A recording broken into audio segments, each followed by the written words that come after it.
There are some people who don't just carry pain, they carry the memory of a day that split their life into before and after. A day when the world stopped feeling safe, when chaos replaced normalcy, and when survival became something they never asked to understand. Terrorism doesn't only destroy buildings, it rewires the human mind. It changes how a person sees people, sounds, movement, doors, crowds, silence. It turns the familiar into a trigger and the future into a question mark. Today, we're diving deep into the psychology of those who have lived through terrorism. Not the headlines, not the statistics, but the invisible wounds that shape their everyday existence.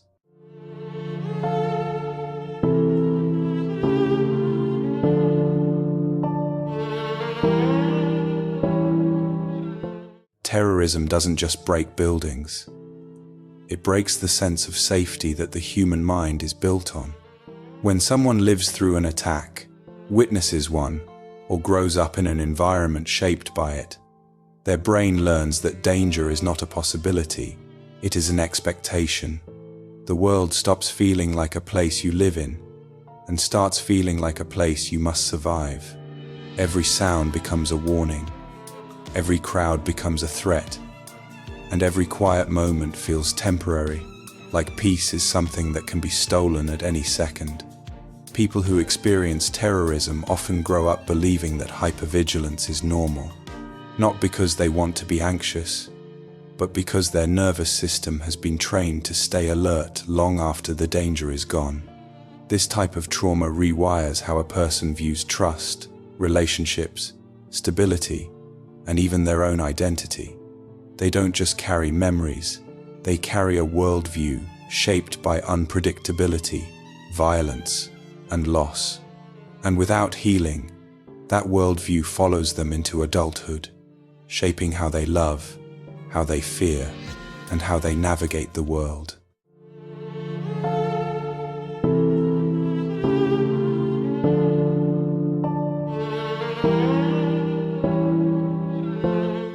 Terrorism doesn't just shatter buildings, it shatters the inner architecture of a person's world. When someone experiences an act of terror, their brain is forced into a state of survival that can last long after the danger has passed. The nervous system becomes hypervigilant, constantly scanning for threats, even in safe places. Everyday sounds, a door slam, a siren. Fireworks can feel like warnings that disaster is coming again. For many, the mind creates a split between the person they were before the event and the person they had to become after it.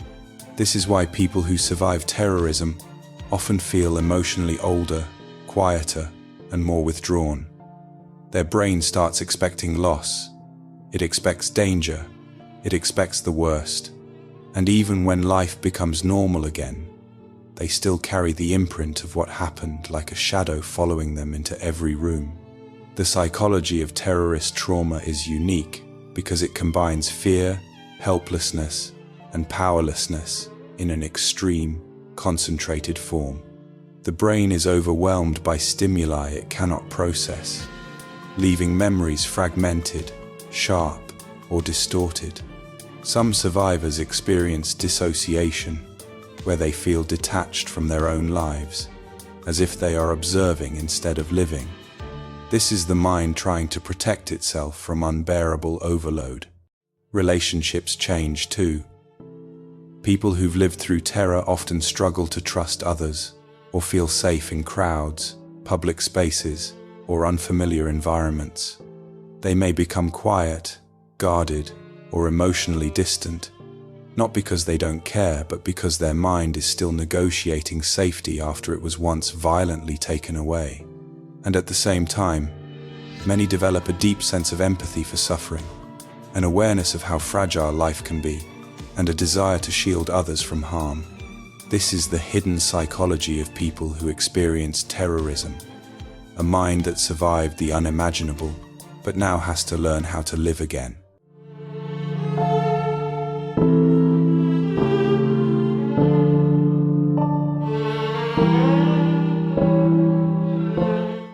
when you've lived through terrorism, the world never feels the same again.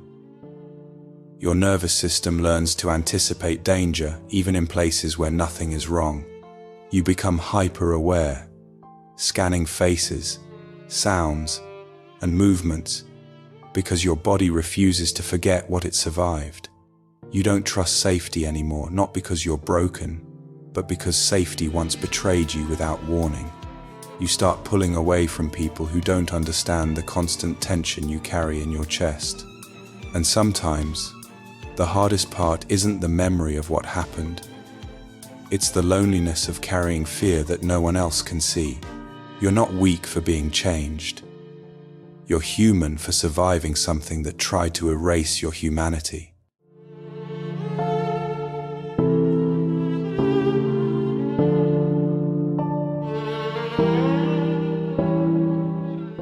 Healing from terrorism isn't about forgetting what happened, it's about learning to live without letting fear dictate every breath you take. Because trauma doesn't disappear when the danger ends. It lingers in the body, in the heartbeat, in the silence after loud noises. You learn to exist in a world that once betrayed you. You learn to walk through streets that feel too open, too loud, too familiar. And healing begins the moment you realize that fear is not your identity. It's a wound, not a definition. The mind slowly relearns what safety feels like. The body slowly remembers how to relax without scanning for exits.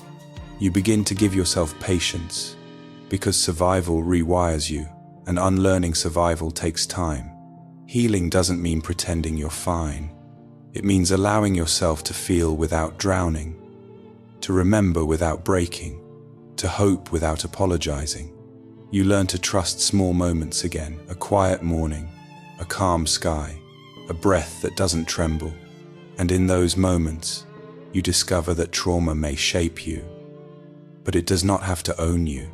Awareness becomes your anchor. You learn to notice the triggers without letting them control you. You learn to ground yourself when the memories feel too heavy. You learn to reclaim the places within you that fear once occupied. Because healing is not the absence of fear, it is the ability to move forward even when fear whispers your name. And slowly, you begin to rise.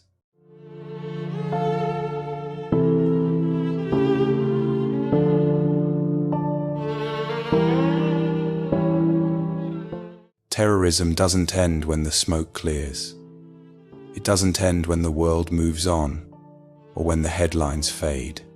It lives in the minds of those who survived, shaping the way they see crowds, doors, silence, even themselves. If you've ever walked away from violence with your body intact, but your spirit shaking, know this. Your reactions aren't weakness. They're echoes of a moment no human being was built to hold. Healing isn't about forgetting. It's about learning to breathe again in a world that once stole your air. It's about reclaiming the spaces your fear tried to own. And if no one has ever told you this, I'm telling you now, what happened to you was not your fault. You didn't deserve it. You didn't invite it. You didn't fail. You survived. And every day you choose to keep going is an act of quiet, unstoppable courage.